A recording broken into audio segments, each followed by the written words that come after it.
Oi, gente, eu sou Valéria Alves e esse é o 8º episódio dessa primeira temporada do nosso podcast É Óbvio. Porque é óbvio que a vida é boa, é óbvio que a gente quer ser feliz e é óbvio que quanto mais informado a gente estiver, mais liberdade a gente tem.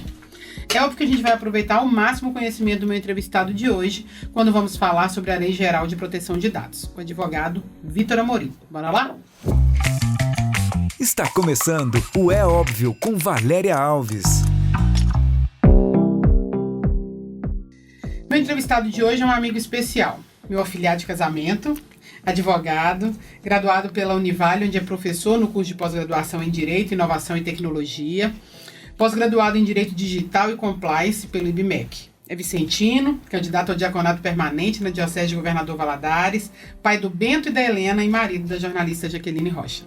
É sócio do escritório Borges Carneiro, Amorim e Noguchi, Advogados Associados. Apresento a vocês o advogado e professor Vitor Amorim e agradeço por falar comigo sobre um tema tão atual que a gente sabe tão pouco, mesmo podendo sofrer tantas consequências por causa dele. É isso aí, Valéria. Eu agradeço o convite, a oportunidade de estar aqui batendo papo com você e com os seus ouvintes aqui no podcast. Parabéns pela iniciativa. Achei muito bacana quando vi você divulgando, publicando que ia começar esse projeto. Então, parabéns e obrigado pela oportunidade. Eu que agradeço, Vitor. Tô gostando demais de fazer, né? O Ednilson, que grava comigo aqui no estúdio, vê uma aventura cada gravação que a gente faz, porque os temas vão brotando assim e a conversa vai fluindo e é muito bom. E esse tema, que você já até tratou numa aula, né, lá na universidade com os meus alunos, eu achei que era super pertinente trazer, porque eu tenho procurado fazer do espaço um pouco uma oportunidade de educar as pessoas que ouvem sobre temas que às vezes alguns são temas difíceis porque tratam aí de questões humanas e outros são difíceis porque são difíceis de entender mesmo, como é a questão da Lei Geral de Proteção de Dados. E a gente sabe que ela pode nos causar inúmeros problemas, as questões dos dados, né? Não a lei, mas a questão dos dados, como, por exemplo, nos expor, né?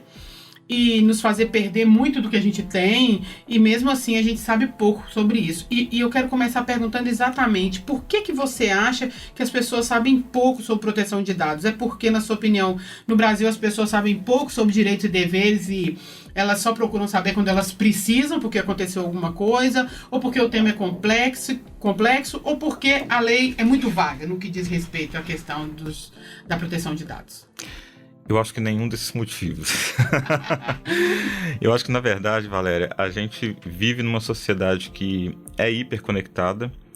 A gente está passando, né, continuamente por uma transformação muito rápida da forma como a gente se relaciona, da forma como a gente trabalha, da forma como a gente vive. E a tecnologia teve um papel muito impactante nisso tudo que a gente vive hoje, que a gente vai viver ainda pelos próximos anos, né? Então, às vezes eu me pego pensando e assustado com a tecnologia de hoje, e eu fico pensando, poxa, daqui a 10 anos meus filhos vão falar, poxa pai, lá atrás vocês faziam desse jeito? E aí, nessas mudanças todas, veio o impacto das redes sociais, a gente passou a ser impactado por publicidades à torta e direito, a gente, como eu disse, vivendo hiperconectados a todo momento, e isso tudo foi ficando integrado no nosso dia a dia. E a gente não se deu conta que toda essa sociedade que a gente vive, toda essa tecnologia que a gente usufrui, todas as facilidades que a gente tem hoje, elas são proporcionadas graças à utilização dos nossos dados, das nossas informações pessoais, né? Tem um jargão muito conhecido que fala que se o produto é de graça, o produto é você, né? Porque estão pedindo nossas informações ali em troca. Então, eu acho que pela sensação de comodidade que a gente tem, pelo prazer que a gente tem em compartilhar a nossa vida, seja em redes sociais, seja por onde a gente passa, a gente acabou não se dando conta da importância que os nossos dados têm, da importância que as nossas informações têm. O que eu costumo dizer para os meus alunos é que os nossos dados hoje eles são como a extensão do nosso corpo, né? Eles dizem muito sobre nós e por isso quando a gente fala em proteção de dados a gente está falando também da proteção da nossa privacidade, porque sem proteger nossos dados a gente não tem a proteção da nossa esfera privada, né? Daquilo que a gente gostaria que ficasse no nosso âmbito privado. Então, acho que a gente nem tem muita noção muito assim do que de fato é privacidade, né? Não tem, a gente perdeu essa noção, né? Porque se antes, para a gente ter privacidade, bastava que a gente ficasse sozinho dentro da nossa casa, fechasse a porta, hoje não tem mais porta fechada, né? Os nossos dispositivos estão conectados, a gente está sendo monitorado a todo momento, né? Então a gente vive realmente uma sociedade de extrema vigilância. E como eu disse, eu acredito que pela sensação de comodidade, a gente passou a não se preocupar. Isso é um negócio muito interessante, porque às vezes, se você não dá o seu dado, você é privada de algumas coisas. Porque quando eu digo, por exemplo, que eu não quero que ele acesse a minha localização, eu já perco várias coisas que aquele site poderia me dar. Eu já percebi isso em algumas situações. É uma realidade, não é? É uma realidade total, porque toda essa comodidade que a gente tem, né, dos nossos dispositivos customizados, de ter acesso à nossa galeria de fotos, tudo isso que pedem nos nossos dispositivos, tem um motivo. E normalmente o motivo é para nos proporcionar algum tipo de customização, algum tipo de comodidade, né? E como a gente é positivamente impactado, a gente não está muito aí e não perdeu a noção de preocupação, né? Perdeu a noção do que é feito a partir dali, de qual a importância que tem, né? O que o meu CPF, por exemplo, representa, né? Até saindo até um pouquinho dessa esfera da tecnologia, né? O que representa, né, o nosso CPF? Hoje, não só o CPF, os nossos dados, como eu disse, eles são como uma extensão nossa, né? Eles dizem muito sobre nós.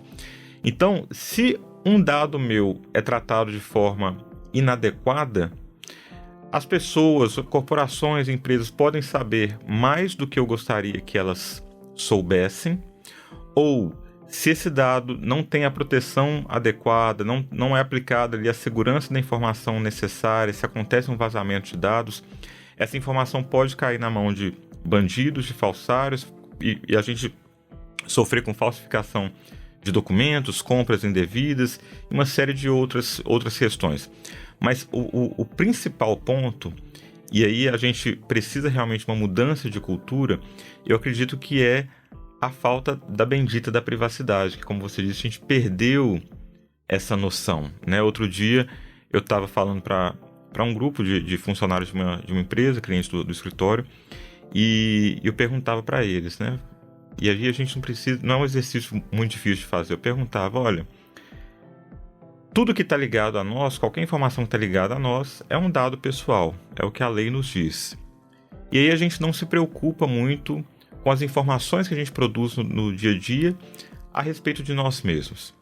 Se eu colocasse um telão aqui na frente desse auditório, e nesse telão aparecesse ali todas as informações a seu respeito, tudo que circula por aí, o que você pesquisa no Google, o que você pesquisa quando você aperta lá o Ctrl+Shift+N da navegação anônima para você pesquisar, porque você quer privacidade.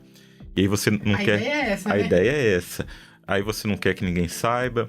As compras que você faz, o que você procura nas suas redes sociais, por onde você passa, onde você deixa o seu digital, enfim. Se todas as informações a seu respeito estivessem sendo exibidas aqui de livre acesso para todo mundo, você ficaria confortável? E Claro que não, claro que né? não. Claro que não. Por quê? Não é que é errado. Não é que eu estou fazendo algo errado e não quero que ninguém saiba. É porque diz respeito à minha esfera privada. Diz respeito à minha personalidade e à essência de cada um de nós, né? Tem um autor que fala que a gente só é plenamente livre se a gente tem privacidade, porque a nossa privacidade é essencial para o desenvolvimento da nossa personalidade, né? Para nós sermos quem de fato nós somos. Então, esse livre trânsito de informações, seja o CPF, seja uma digital que a gente deixa aqui e acolá. Agora, aqui em Valadares, por exemplo, está muito em alta o reconhecimento facial nas portarias dos condomínios, dos prédios. Eu acho que cabe uma reflexão, não para a gente deixar de fornecer dados, não para a gente deixar de fornecer informações e, ao mesmo tempo, usufruir dos benefícios que tudo isso nos proporciona. Mas cabe uma reflexão para que nós reflitamos se aquela pessoa que está recebendo as minhas informações, se aquela empresa vai tratar de forma responsável, Ou ainda, algo que eu tenho falado muito, já que a gente está numa relação de ganho, o que eu vou ganhar? O que eu ganho com isso? O que eu ganho com isso? Qual que é o benefício que eu estou recebendo ao compartilhar o meu dado, ao compartilhar uma informação ou a dar acesso a alguma informação minha para alguém? Mas para isso eu precisaria saber o que aquela empresa está ganhando de fato com isso, né? Porque a gente, para saber se a proporção é justa, né? Se o que eu vou ganhar é justo de acordo com o que ela vai ganhar com os dados que eu estou dando para ela. E aí eu acho que entra o papel importante da legislação, né? Porque a gente está falando de uma mudança de cultura, de uma mudança de perspectiva, tanto por parte das empresas, das organizações que tratam dados pessoais, mas por parte da população também, que, como a gente falou, não estava muito aí para isso. Pois né? Eu fico com a sensação assim, né? Internet, o povo pensa meio assim, né? Internet é terra de ninguém. Está começando a se mover num outro sentido agora, mas até então a ideia era mais ou menos essa mesmo, né? Internet é terra de ninguém, eu posso fazer o que eu quiser.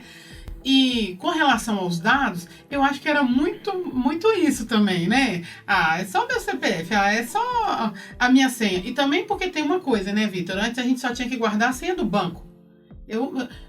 Eu não conseguiria fazer uma lista de todas as senhas que eu preciso guardar hoje, de todos os lugares que eu tenho acesso que eu preciso guardar. O que também é um problema, né? Aí eu baixo um aplicativo para poder guardar as minhas senhas, né? E se eu perco a senha daquele aplicativo, eu perco...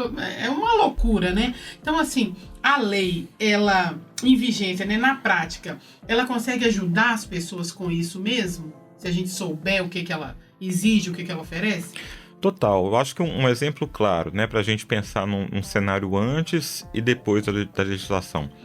A gente tem o caso dos telemarketing, que todo mundo já foi infernizado em algum momento com alguma ligação de telemarketing, né? E aí a gente fazia aquela pergunta invariavelmente, né? Onde você conseguiu meu telefone? Como você tem meu telefone? E não tinha uma regra muito clara para isso, né? Ao aposentado, a pessoa ia se aposentar e antes mesmo dela saber que estava aposentada, uma empresa de crédito consignado já estava ligando. Ela sabia que estava aposentada pela ligação do crédito consignado, oferecendo um propósito de crédito consignado para ela. Então não havia uma clareza, não havia uma regra, não havia uma limitação para tudo isso. O que a Lei Geral de Proteção de Dados faz é justamente colocar as regras do jogo no tabuleiro. E é uma legislação que ela tem um cuidado e tem uma preocupação pelo formato regulatório que ela traz de garantir os direitos dos titulares, mas ao mesmo tempo garantir que as organizações, que as empresas continuem suas atividades, porque, como eu disse, a gente não pode desprezar esse contexto, que a gente vive numa sociedade, num capitalismo que ele foi construído e ele se desenvolve baseado em dados pessoais. A lei estabelece direitos e deveres, a gente poderia falar direitos assim. E deveres, né? Então tem um autor que diz o seguinte: a gente pode pensar, a Lei Geral de Proteção de Dados veio para garantir direitos aos titulares, mas não é só isso. Ela garante os direitos dos titulares, mas ela também garante para as empresas que cumprem os requisitos o direito de tratar dados pessoais dos cidadãos. Só não é a revelia, né? Só não é a revelia. Então, pegando o caso do telemarketing, onde conseguiu esse dado? Foi de uma fonte legítima? Quem te deu tinha uma autorização, ou tinha uma justificativa, tinha um respaldo legal para isso? Então, isso aos poucos, é lógico que a gente está falando de uma construção. Eu diria que, ao contrário de outras legislações, a LGPD, ela entre aspas, ela pegou muito rápido, porque já era uma demanda do próprio mercado também, né? Então ela pegou muito rápido. Então a gente está acompanhando aos poucos, mas não tão aos poucos assim, que a gente está vendo uma mudança relativamente acelerada e as coisas estão, de fato, mudando, né? Porque a lei, ela traz uma clareza sobre diversos aspectos, sobre diversos requisitos e obrigações que as empresas precisam cumprir para tratar dados, mas ela traz também uma série de direitos para todos nós. Então, hoje a gente pode solicitar a confirmação da existência de um tratamento de dados. Então, eu posso ligar para uma empresa e confirmar se eles têm dados a meu respeito ali.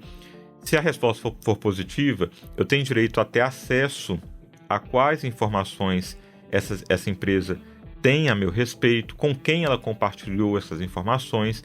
Eu posso solicitar a correção de uma informação que porventura esteja desatualizada ou esteja equivocada. Posso solicitar a eliminação dos meus dados, enfim.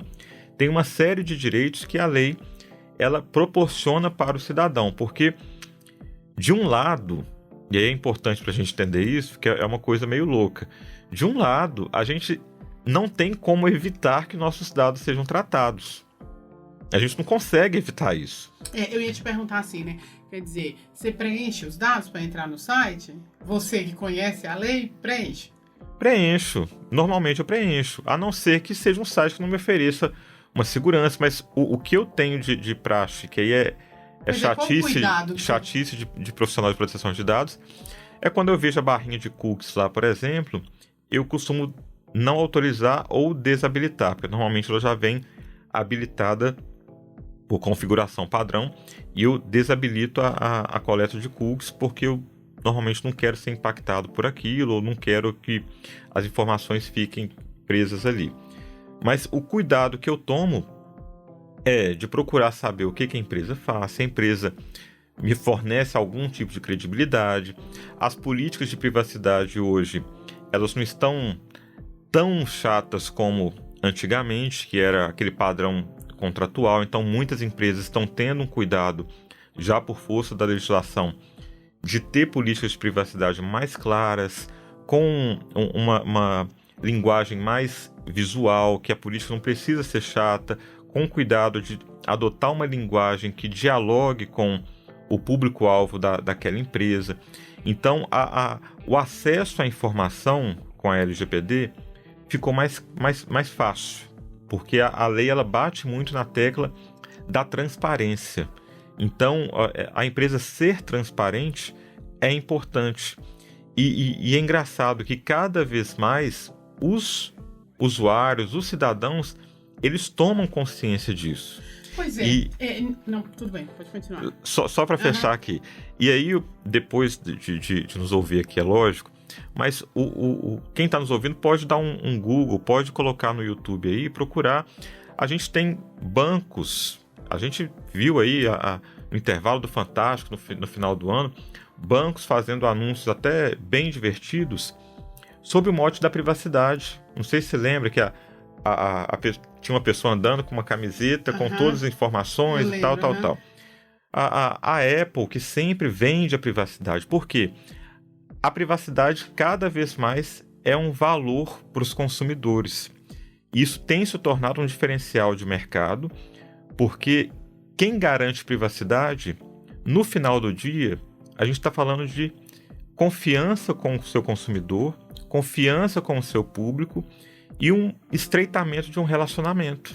E eu acho que a gente está falando também de ser impactado só com aquilo que você gostaria, né? Porque quando você está na internet e quando você faz um uso constante dela para trabalho, como eu faço, você faz assim, ser impactado por algo que não é do seu interesse, e isso é muito chato, né? Demais a conta, demais. Tem dia que eu fico pé da vida que eu tô lá no meu Instagram e começo a receber anúncios patrocinados de coisas totalmente aleatórias e que eu não pesquisei sobre, que não tem a ver com a minha vida, né? E se você pega, por exemplo, para quem usa dispositivos da Apple, a todo momento nós somos lembrados, olha, já tem tantos dias que você autorizou o compartilhamento da sua geolocalização. Quer continuar compartilhando? Isso é muito legal, né? Isso é legal, por quê?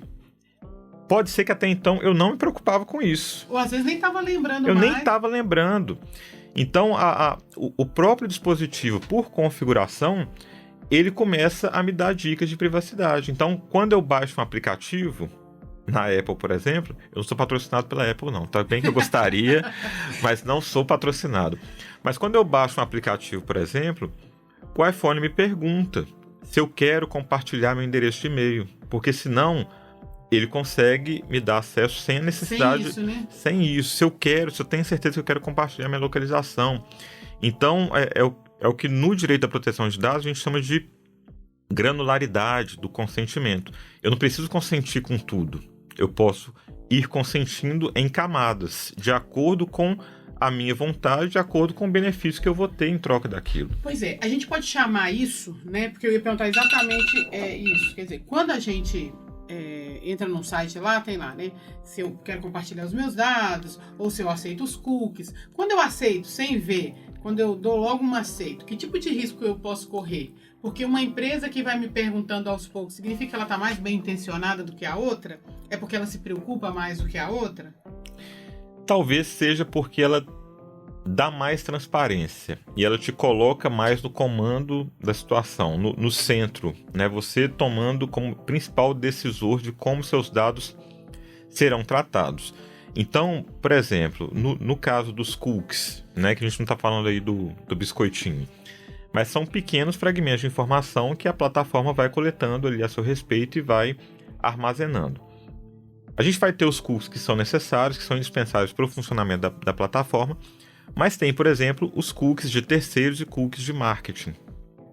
E qual que é o risco que eu corro? Algumas plataformas, se você tiver a curiosidade de entrar ali nas configurações de cookies, você vai entrando, às vezes vai estar escondidinho, vai dar um pouquinho de trabalho para achar. Mas provavelmente você vai chegar num ponto onde a própria plataforma te diz com quem ela está compartilhando os seus dados. E em alguns casos é bastante assustador, porque a gente tem uma infinidade de empresas de marketing ali que vão estar com suas informações, vão estar com o seu histórico, o que você está acessando dentro daquela plataforma, o que você está buscando, e a gente não tem muita clareza de como isso vai ser utilizado posteriormente. O que é considerado dados? Qualquer informação relacionada a nós. É um conceito extremamente amplo, mas é um conceito acertado porque a gente vive numa era do que a gente chama de Big Data, né? Big Data, que são os grandes bancos de dados que tratam dados numa velocidade, numa variedade, num volume muito grande. Então, um fragmento de informação a nosso respeito pode ser facilmente conectado a outra e a outra e a outra, até que isso leve à nossa identificação. No final do dia, praticamente tudo relacionado a uma pessoa pode ser um dado pessoal. Não só o que a gente conhece como regra, né? Identidade, CPF, data de nascimento e etc. Mas o nosso histórico de pesquisa num site, os nossos gostos, os nossos hábitos, as nossas preferências, tudo, características pessoais, tudo relacionado a cada um de nós pode ser considerado um dado pessoal. Basta a gente lembrar, batendo nessa tecla aqui, que os nossos dados são como a extensão do nosso corpo, a extensão da nossa existência. Então, hoje a gente trabalha, por exemplo, o conceito do consumidor de vidro, né? O consumidor transparente. Consumidor transparente. Por quê? Os nossos dados são como a nossa extensão. Se eles são uma extensão nossa, eles dizem muito sobre nós. Se eles dizem muito sobre nós e eu faço um tratamento estratégico dessa informação, eu consigo saber como impactar melhor minha audiência, eu consigo predizer comportamentos, eu consigo direcionar melhor uma campanha publicitária, eu consigo direcionar melhor o produto que eu estou desenvolvendo, o serviço que eu estou prestando, porque eu conheço, né? Você como jornalista, trabalha com publicidade também. Eu imagino que se você conhece o seu público, quem você quer impactar, você consegue fazer um trabalho muito mais assertivo. Então, por que quando a gente vai no supermercado, eles nos perguntam, quer participar do programa de relacionamento aqui? E o que é esse programa de relacionamento? Eles estão registrando tudo que você está comprando. E aí você começa a receber e-mail, né? Com a oferta daquilo que você compra, né? Sim, mas a partir dali, o estabelecimento ele consegue saber em qual dia da semana qual produto vende mais. Porque ele consegue fazer uma leitura, por exemplo, de oferta e procura, para ele saber qual que é o dia que ele tem que soltar uma promoção e qual que ele pode vender pelo preço normal até aumentar um pouco o preço. Qual produto, em quais lojas daquela rede que determinado produto tem saída ou não tem saída. Ele consegue fazer isso de forma estratégica. Então, quando uma empresa solicita os nossos dados, as nossas informações, não é à toa, não é porque ele é bonzinho. é porque ele vai fazer um uso estratégico daquela informação, muito provavelmente. Porque informação hoje é poder. É tudo, né? É tudo. Então, o Facebook, o que ele faz é coletar informação. É uma plataforma que se vende em cima de informação. É disso que ele vive, né? É disso que ele vive. E eu queria falar disso. Tem uma campanha que a gente usa muito lá no Facebook, né? Que é a campanha de remarketing, né? Que é exatamente para sair andando atrás das pessoas que procuraram por um determinado tema, né? Então, eu estou trabalhando, por exemplo, no lançamento do empreendimento novo de uma construtora, lá na agência.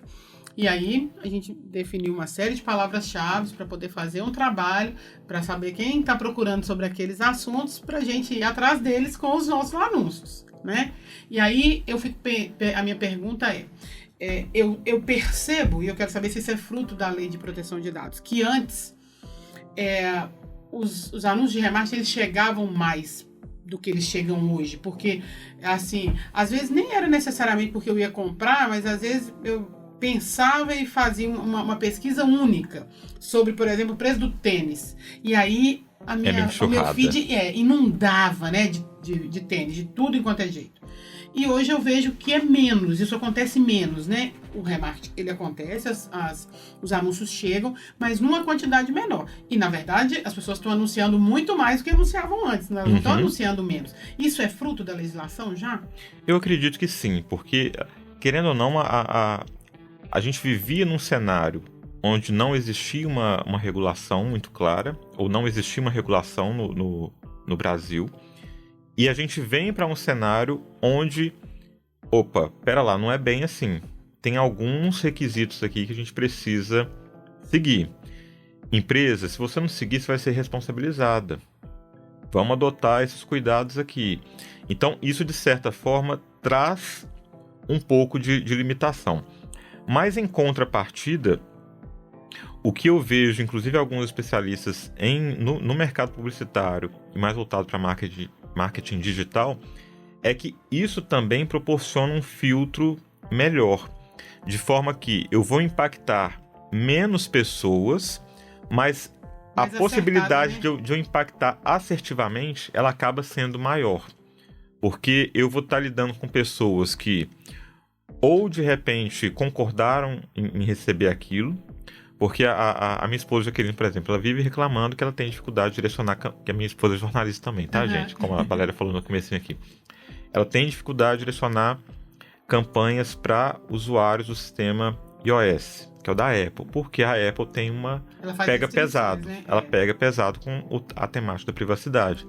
Então, o usuário tem que consentir, tem que autorizar e etc. Mas no final do dia, você tem a possibilidade de impactar pessoas que estão abertas, que estão receptivas àquele tipo de conteúdo. Você gasta o dinheiro mais certo, né? Mais certo. Porque cliente, assim, o que eu faço hoje quando eu quero comprar alguma coisa? Normalmente, eu vou no Google, faço uma pesquisa e volto no meu Instagram. Eu vou ficar esperando receber um anúncio ali e provavelmente alguma promoção. Então, acaba sendo um pouco mais assertivo. Mas, e a gente pode usar a favor da gente se a gente souber, né? Com certeza. Agora, eu falei de uma coisa aqui no começo e eu queria que você me falasse sobre isso, porque eu acho que esse é um problema que as pessoas vivem muito, que é a questão da senha. Quer dizer, como é que lida com isso? Porque a senha, de certa forma, ela protege os meus dados. Porque quando eu crio a senha, eu vou assinar um contrato lá, onde o que eu aceito, o que eu não aceito, né? E aí você tem possibilidade de fazer seleção de algumas coisas que você aceita, se você estiver ali disposto a se informar, né? Tem uma série de itens que você pode aceitar ou não. Não precisa ser um cliquezinho só, você pode né, fazer isso de forma mais detalhada, mas aí são uma centena de senhas, literalmente. Como é que lida com isso, para proteger seus dados? Hoje a gente tem o que a gente chama de gerenciadores de senha, né, para facilitar a nossa vida. Mas no quesito senha, a gente tem uma dificuldade, porque, como você falou, os nossos acessos são variados, para tudo a gente precisa de senha, só que em contrapartida, a gente volta naquela temática da falta de uma cultura, tanto de proteção de dados, como de segurança e proteção cibernética também, né? Então, a gente chega no estabelecimento e é muito fácil, por exemplo, se encontrar pregado no monitor ali da recepção o login e a senha. A pessoa não se preocupa. Se a gente vai criar uma senha pessoal nossa, a gente vai colocar lá 1, 2, 3, 4, se a plataforma aceitar. É essa mesma que vai. É essa mesma que vai. Então, a gente também não tem uma preocupação nesse sentido, né?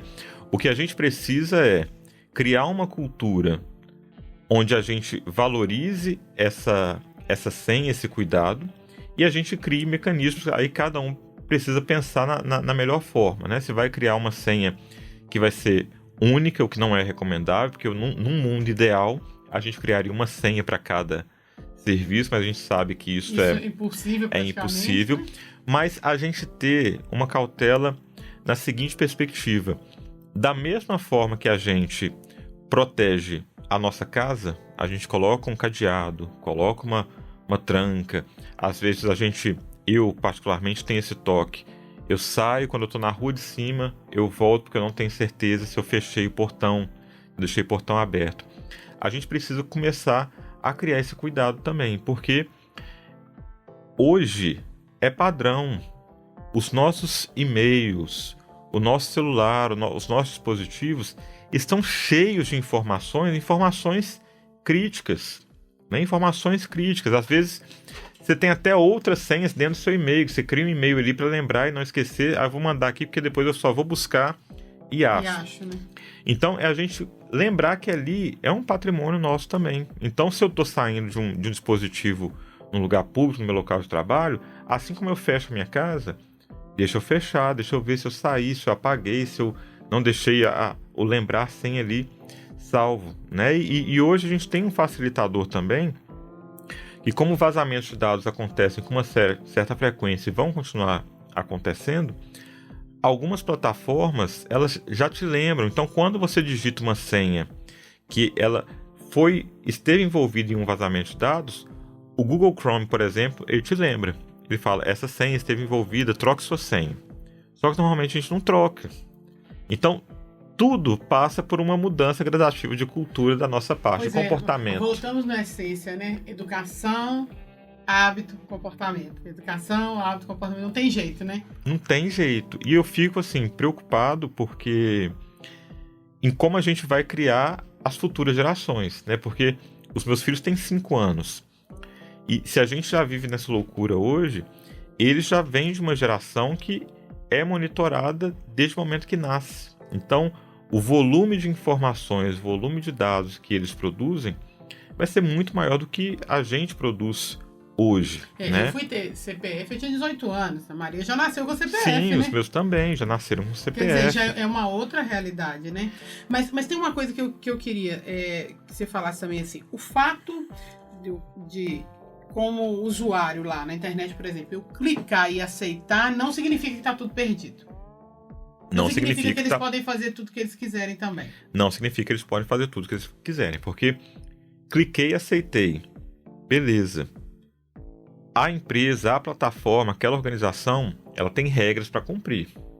Mesmo que eu não esteja, existe uma legislação dizendo para ele. Existe uma legislação dizendo para eles. E hoje no Brasil, para quem não sabe, a gente tem um órgão regulador da proteção de dados, que é a Autoridade Nacional de Proteção de Dados, a ANPD. Então, também... É uma agência igual a de saúde, igual... Assim como a gente tem a Anatel, a ANS, a gente tem uma autoridade que é responsável por fiscalizar e aplicar penalidades essas que são muito severas, que nenhuma empresa gostaria de ter. Então, se quem está ouvindo a gente der um Google aí também, digitar ANPD, vai achar o site da autoridade e vai achar, inclusive, um canal de denúncia. Então, já é possível fazer denúncias e denúncias anônimas, se a gente quiser, se a gente tiver uma suspeita de um tratamento indevido de dados ou que não estão usando as nossas informações adequadamente, a ANPD vai apurar. Então, não é porque eu concordei que a empresa é livre. Ela tem regras que precisam ser cumpridas. E se ela não cumprir, quer dizer, eu posso questionar, inclusive judicialmente, mesmo tendo aceito. Quer dizer, eu não estou sujeito só porque eu cliquei e não li. Até porque a gente é uma parte vulnerável, né, Valéria, nessa situação toda, nesse contexto todo. A gente acaba sendo vulnerável porque a gente não vai ter tanta consciência, tanta condição de decidir de uma forma 100% plena. E sem contar que é aquela coisa que a gente falava de antigamente das letrinhas pequenas que apareciam nos anúncios, Sim, né? sim. É quase a mesma coisa. Às vezes você nem consegue exatamente saber o que está sendo dito ali, porque às vezes tá numa linguagem jurídica e Então, você não consegue ser tão claro, né? Um exemplo, né? A lei não exige o nosso consentimento para tudo. É uma das hipóteses, mas tem várias outras hipóteses que as empresas podem usar para tratar dados. Mas se o consentimento for necessário, ele tem requisitos. Ele não pode ser subentendido, ele não pode ser em caráter de exceção. Por exemplo, se você não se opuser, é porque você concordou. Aí não, né? Tem que ser uma conduta afirmativa, tem que ser uma ação afirmativa do usuário, que ele foi lá e concordou de forma livre. O consentimento não pode ser induzido também. Então tem uma série de requisitos que precisam ser observados quando uma empresa decide tratar dados pessoais. E quando a gente está falando de dados pessoais, tem uma outra questão que acaba aparecendo aí em função da realidade brasileira, né? A gente sabe que as grandes empresas, assim como os mais ricos, eu tenho falado isso em vários programas, em vários temas, eles não são a maioria, eles são a minoria. A maioria são as médias e as pequenas empresas, né? E quando a gente está falando de grandes empresas, eu às vezes até tenho menos preocupação, porque essa empresa precisa ter mais preocupação, né? Ela está ali no olho do furacão. Eu brinco que aqui em Governador Valadares, por exemplo, eu posso conseguir, né, comprar, por exemplo, um antibiótico sem receita em várias farmácias. Mas nem de ano eu não consigo, por exemplo, né? Também não é minha patrocinadora, mas porque ela está no olho do furacão. Como ela é uma rede maior, ela está ali, a fiscalização está muito em cima. E aí, com relação à lei de fiscalização de dados, as empresas médias e menores, elas já estão preocupadas com isso? Ou ainda estão apagando incêndio? A gente tem as duas realidades. Porque, só um parêntese, existem normas específicas para o pequeno e médio empresário. A lei se atentou para isso. Então, a Autoridade Nacional de Proteção de Dados já publicou uma norma específica para o que ela chama de agentes de tratamento de pequeno porte, que são os pequenos e os médios. Porque não seria justo também tratar igualmente, não seria, né? Só que a gente entra num outro problema. O que é pequeno e médio quando a gente fala de tratamento de dados pessoais? Porque a gente tem startups, uma empresa de tecnologia, que às vezes tem um funcionário só, às vezes não tem um faturamento tão alto, mas tem um volume, uma variedade, uma base de dados infinita, gigantesco, que está sendo tratado ali num computador.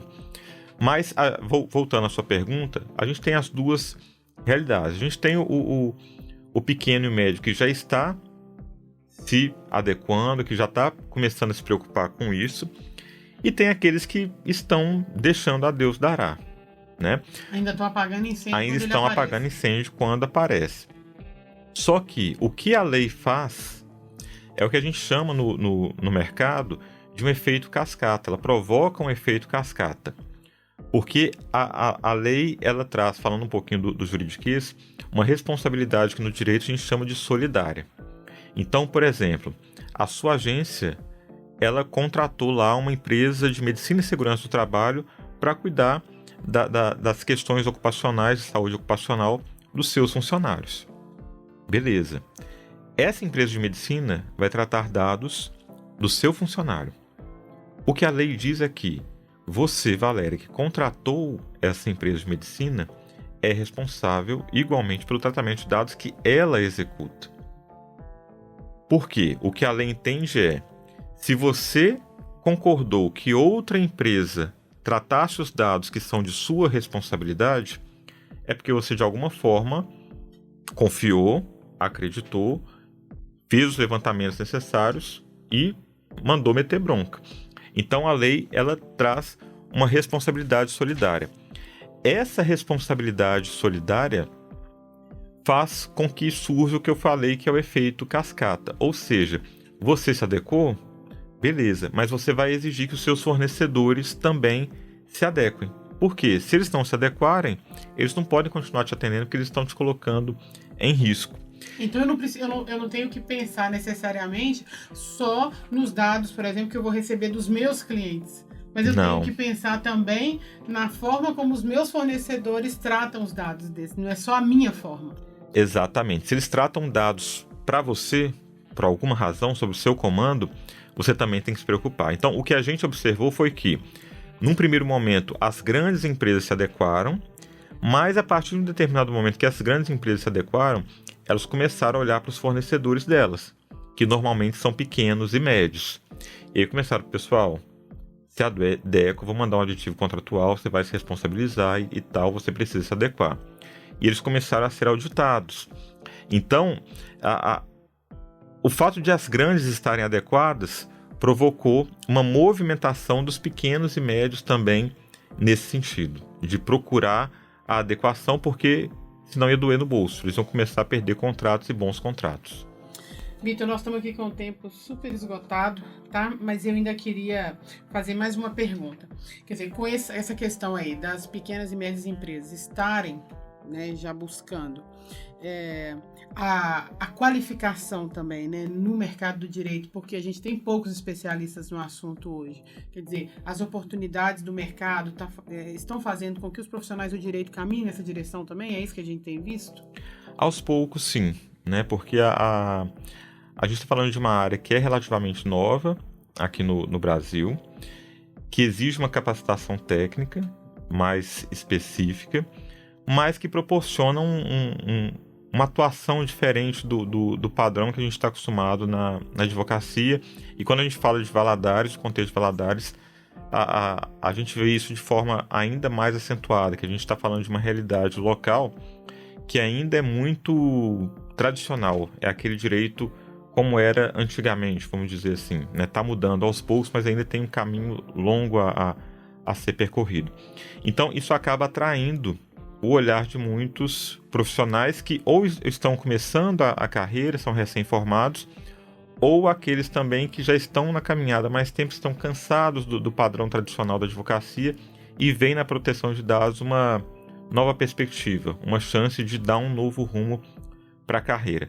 Então a proteção de dados acabou atraindo esse olhar dos profissionais do direito também, e acabou chamando a atenção também para uma área que estava até então um pouco adormecida, que é o direito digital.